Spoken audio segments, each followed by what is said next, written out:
നിങ്ങൾക്ക് ഇപ്പോൾ ഒരാൾക്ക് വേണ്ടി പ്രാർത്ഥിക്കുകയാണ്. ഇപ്പോൾ ഹമാസിന് വേണ്ടി പ്രാർത്ഥിക്കുന്നവരുണ്ട്. ഹമാസിന് വേണ്ടി ഇവിടെ ഒരുപാട് പ്രാർത്ഥിക്കുന്നുണ്ട്. നാഥ, ഹമാസിനെ രക്ഷപ്പെടുത്തണേ, ഹമാസ് ഇല്ലാത്ത ഗാസ ഉപ്പില്ലാത്ത കഞ്ഞി പോലെയോ മധുരമില്ലാത്ത പാൽപ്പായസം പോലെയോ ആണ് എന്നൊക്കെ വിലപിക്കുന്ന ആളുകളുണ്ട് ഇവിടെ. അത് അവർ പുറത്ത് പറയാറില്ല, ചിലർ അത് നാണക്കേടായതുകൊണ്ട് പുറത്ത്, പക്ഷേ അവർ പ്രാർത്ഥിക്കാറുണ്ട്. So that is quite original ആണ്, അല്ലെങ്കിൽ ജെന്യൂൻ ആയിട്ടുള്ള ഒരു കാര്യം. ഇനി പ്രാർത്ഥനയിൽ വേറൊരു ഐറ്റം ഉണ്ട്, പരസ്യമായ പ്രാർത്ഥന. അതാണ് ഇന്നത്തെ എൻ്റെ ടൈറ്റിൽ. നിങ്ങൾ പരസ്യമായി പ്രാർത്ഥിക്കുന്നു. പ്രാർത്ഥന എന്ന് പറയുമ്പോൾ ഇതെല്ലാം വരും കേട്ടോ. വഴിപാട്, നേർച്ച, പിന്നെ എന്തൊക്കെയാ, ഉരുളൽ, എല്ലാ സൈറ്റും, അതായത് എല്ലാത്തരം ബ്രൈബുകളും.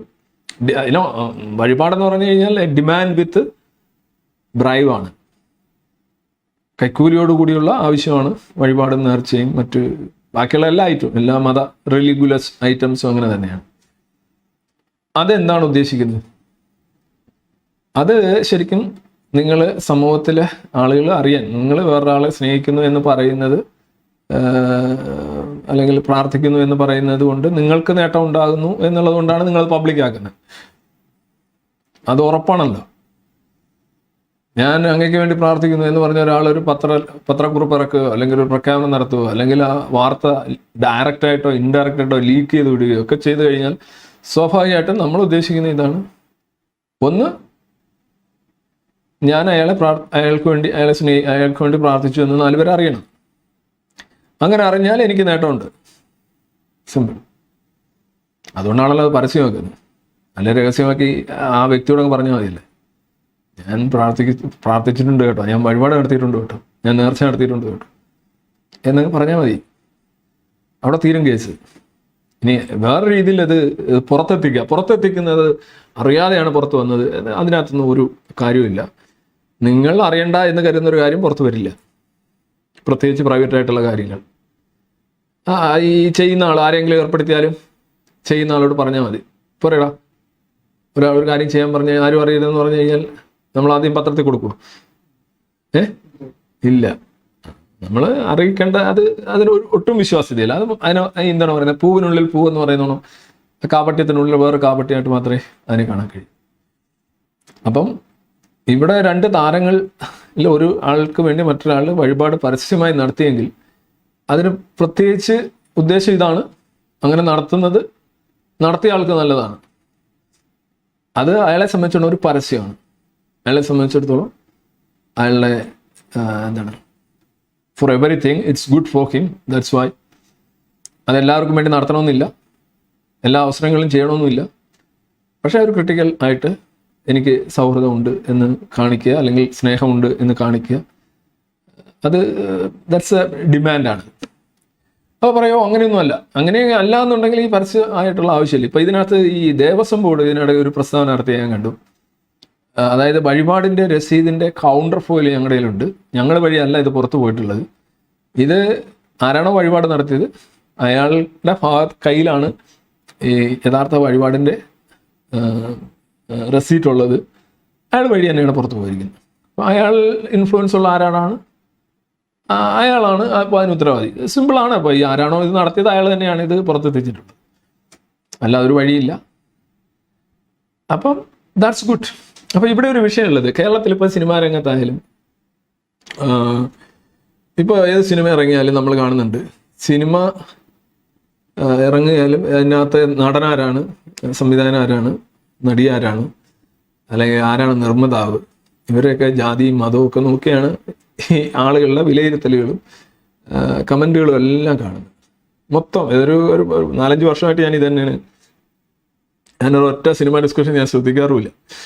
കാരണം അതിൻ്റെ കീഴിൽ വരുന്ന എല്ലാം ഇതേ കണക്ക് ഈ എന്താ പറയുന്നത്, കമ്മ്യൂണൽ ഫൈറ്റിംഗ് ആണ്, കമ്മ്യൂണൽ സ്പാറ്റിംഗ് ആണ്. ആ സിനിമയെക്കുറിച്ചൊന്നും നമുക്ക് അറിയാൻ കഴിയില്ല. അതിനകത്ത് എന്തെങ്കിലും പിന്നെ അല്ലെങ്കിൽ എന്തെങ്കിലും വളരെ മീനിങ്ലെസ് ആയിട്ടുള്ള പെറ്റി പൊളിറ്റിക്കൽ സ്കാബിൾസ് എന്നൊക്കെ പറയാവുന്ന കുറേ ഐറ്റംസ് ഉണ്ടാകും. അപ്പോൾ അതിനകത്ത് പിന്നെ ഈ സിനിമയെക്കുറിച്ചോ അല്ലെങ്കിൽ അതിൻ്റെ കലാപരതയെക്കുറിച്ചോ അല്ലെങ്കിൽ കുറച്ച് വോക്ക് സാധനം ഉണ്ടായിരിക്കും. അതാണ് ഒട്ടും തയ്ക്കാൻ വയ്യാത്തത്. ഈ കലാവിമർശനത്തിൽ തന്നെ, അല്ലെങ്കിൽ കലയെക്കുറിച്ചുള്ള അനാലിസിസിൽ തന്നെ ഈ ബാഹ്യമായിട്ടുള്ള, ലൈക്ക് ഈവൻ ഹിസ്റ്ററി പോലും, ഹിസ്റ്റോറിക്കൽ എസ്റ്റിമേറ്റ് എന്നൊക്കെ പറയും, ഹിസ്റ്ററി, അതുപോലെ തന്നെ മറ്റ് സാമൂഹിക മാനദണ്ഡങ്ങൾ, ഇതൊക്കെ വെച്ചാണ് കലയെ വിലയിരുത്തുന്നത്. നിങ്ങളുടെ ആവശ്യങ്ങളും നിങ്ങളുടെ വീക്ഷണങ്ങളും വെച്ചാണ് കലയെ വിലയിരുത്തുമ്പോൾ നിങ്ങളൊരു ശരിക്കും ഒരു എന്താണ് ഒരു പ്രൊപ്പഗാൻഡ മെഷീനറി വർക്ക് ചെയ്യുന്നതാണ്. ഇന്ന പാർട്ടിക്ക് അനുകൂലമാണ് ആ സിനിമ, അതുകൊണ്ട് ഞാൻ ആ പടം കാണില്ല. എൻ്റെ മതത്തിന് അനുകൂലമാണ്, മതത്തെ വെള്ളപൂശുന്നതാണ്, മതത്തെ പൊലിപ്പിക്കുന്നതാണ് ആ പടം, അതുകൊണ്ട് ഞാൻ പോയി കാണും, മറ്റവൻ കരയട്ടെ. അല്ല, ഇന്ന പാർട്ടിക്ക് വിരുദ്ധമാണ്, അതുകൊണ്ട് ആ പാർട്ടി അതിനെതിരെ രംഗത്ത് വന്നിരിക്കുന്നു.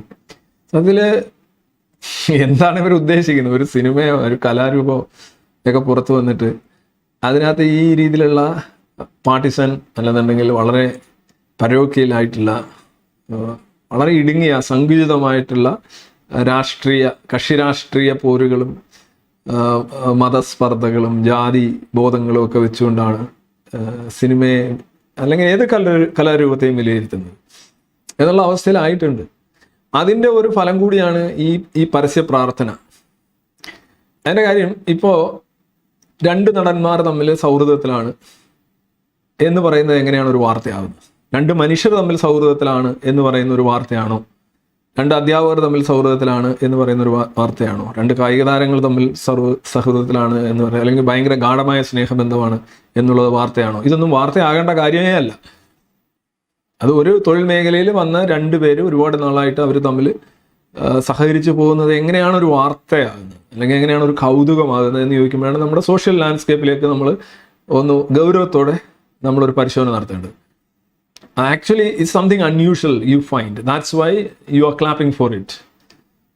നിങ്ങളതിനെ കൈയടിക്കാനും നിങ്ങളതിനെ മഹത്വവൽക്കരിക്കാനും ശ്രമിക്കുന്നതിൻ്റെ കാരണം അങ്ങനെയൊന്നും സംഭവിച്ചു കൂടാത്തതാണല്ലോ എന്നുള്ള ഒരു ധാരണ നിങ്ങൾക്കുണ്ട് എന്നാണ് എൻ്റെ അർത്ഥം. അതങ്ങനെ വരണ്ടേ അല്ലല്ലോ. ഒരു സിനിമാ രംഗത്തോ അല്ലെങ്കിൽ കലാരംഗത്തോ ഉള്ള 2 നടന്മാർ, അവർ 2 പേരുടെയും മതം ഒന്നാണെങ്കിൽ അവർ തമ്മിലുള്ള സൗഹൃദം സാധാരണവും, മതം വ്യത്യസ്തമാണെങ്കിൽ അവർ തമ്മിലുള്ള സൗഹൃദം അസാധാരണവും ആകുന്നുണ്ടെങ്കിൽ ഈ അസാധാരണത്വം വരുന്നത് നിങ്ങളിൽ നിന്ന് തന്നെയാണ്. നിങ്ങൾ അങ്ങനെ ചിന്തിക്കുന്നുണ്ട്, പൊതുസമൂഹം അങ്ങനെ ചിന്തിക്കുന്നുണ്ടെങ്കിൽ പൊതുസമൂഹത്തിൽ അങ്ങനെ ഒരു ഡിവൈഡ് കാര്യമായിട്ടുണ്ട് എന്നുള്ളത്. ഇപ്പം ഞാൻ ഈ പറയുന്ന ഈ വിവാദത്തിൻ്റെ ഒരു മതപക്ഷത്ത് നിന്നൊരാൾ പറഞ്ഞു, ഈ താരം, അതായത് ആർക്കു വേണ്ടിയാണോ പ്രാർത്ഥിച്ചത്, അയാളൊരു ഇസ്ലാം മതവിശ്വാസിയാണ്. അപ്പോൾ ഇസ്ലാം മതവിശ്വാസി അറിഞ്ഞുകൊണ്ട് വേറൊരു മതത്തിൻ്റെ പ്രാർത്ഥന അയാൾക്ക് വേണ്ടി നടത്തി. 2 അറിവ് സമ്മതം, ഈ 2 കാര്യം, അറിവ് സമ്മതം നിർദ്ദേശം, ഇതൊക്കെയായിരുന്നു ഭയങ്കര ചർച്ച. അതായത് ആർക്കു വേണ്ടിയാണോ പ്രാർത്ഥിച്ചത്, ഈ ഇസ്ലാം മത വിശ്വാസിയായിട്ടുള്ള താരം അറിഞ്ഞുകൊണ്ടാണ് ഈ ഇസ്ലാം അല്ലാത്ത താരം പ്രാർത്ഥന നടത്തിയത് അല്ലെ വഴിപാട് നടത്തിയെങ്കിൽ ഒരു പ്രശ്നവുമില്ല, നല്ല ഹലാൽ പ്രാർത്ഥനയാണിത്. ഓക്കെ, അറിഞ്ഞുകൊണ്ടല്ലെങ്കിൽ ഞാൻ പറയില്ല ആരൊക്കെ ആർക്കൊക്കെയോ വേണ്ടി പ്രാർത്ഥിക്കുന്നു. 2,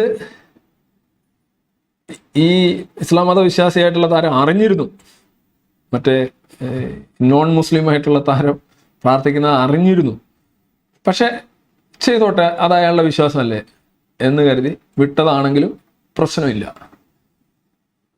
എന്നാലും പ്രശ്നമില്ല. പക്ഷേ ഈ ഇസ്ലാം മതവിശ്വാസിയായ താരം നിർദ്ദേശിച്ചാണ് ഈ നോൺ മുസ്ലിം ആയിട്ടുള്ള താരം വഴിപാട് നടത്തിയതെങ്കിൽ അതൊരു പ്രശ്നമാണ്. ഈ ഇസ്ലാം മതവിശ്വാസിയായ താരം മാപ്പ് പറയണം എന്നാണ് ഈ മത പണ്ഡിതൻ ആവശ്യപ്പെട്ടത്. അപ്പം ആളുകൾ പൊതുവെ അയാൾക്കെതിരെ ഇയാൾ എന്ത് പരിപാടി, ഇയാൾക്ക് പറയേണ്ട കാര്യമുണ്ടോ, ഇയാളത് നല്ലൊരു സൗഹൃദം, നല്ലൊരു സന്ദേശമല്ലേ അതിനകത്തുള്ളത്, നല്ലൊരു സന്ദേശമല്ലേ അതിനകത്തുള്ളതെന്ന് പറയുമ്പോൾ തന്നെ നമ്മൾ യഥാർത്ഥം നമ്മുടെ നെഞ്ചി കൈവച്ച് നോക്കണം, എന്താണ് അതിനകത്ത് സന്ദേശം? 2 മനുഷ്യർക്കിടയിൽ ഇങ്ങനെ ഒരു ഇത് വരുന്നതിനെ നിങ്ങൾ എങ്ങനെയാണ് അവിടെ ഒരു അമിത പ്രാധാന്യവും സവിശേഷതയും വരുന്നതിൻ്റെ കാരണം എന്താണ്? ഇങ്ങനെ വരണ്ടാണോ? എങ്ങനെ, why it is so unusual എന്ന് നോക്കുമ്പോഴാണ് പ്രശ്നം. പോട്ടെ. അപ്പോൾ പുള്ളി പറഞ്ഞു, ഇയാൾ പറഞ്ഞു ചെയ്യിച്ചാണെങ്കിൽ മാപ്പ് പറയണമെന്ന് പറഞ്ഞു. അപ്പോൾ അയാൾക്കെതിരെ എല്ലാവരും ഭയങ്കര കേരളത്തിലെ മതേതരവാദികളും എന്തെല്ലാം വാദികളും എല്ലാം കൂടെ അയാൾ ഓക്കെ ഈസ് ഒരു എക്സ്ട്രീം പൊസിഷൻ എടുക്കുന്ന ഒരു വ്യക്തിയാണ്, അങ്ങനെ പുള്ളിയുടെ ലോകവീക്ഷണം അതാണ്, മതം തന്നെ ജീവിക്കുന്ന ഒരു മനുഷ്യനാണ്. അയാൾ അങ്ങനെ പറഞ്ഞു. പക്ഷെ അയാൾ പറഞ്ഞതിൽ എന്താണ് തെറ്റ് എന്നൊരു ചോദ്യം വളരെ ജെന്യൂനായിട്ട് ചോദിച്ചു കഴിഞ്ഞാൽ അയാൾ പറഞ്ഞതിൽ ഒരു തെറ്റുമില്ല, അയാൾ പറഞ്ഞത് ശരിയാണ്. അയാൾ ആദ്യം എന്താണ് പറഞ്ഞത്?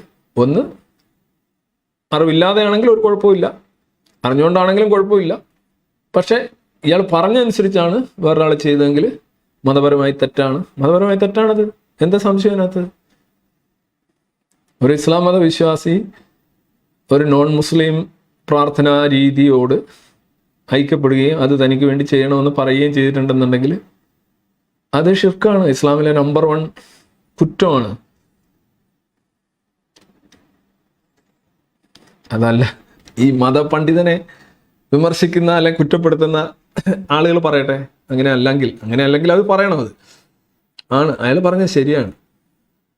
പിന്നെ അയാൾ പറയാൻ പാടുണ്ടോന്ന്? അയാൾ പറയേണ്ട ഒരു കാര്യമില്ല. കാരണം ഇത് എങ്ങനെയെങ്കിലും പിഴച്ചു പോട്ടെ.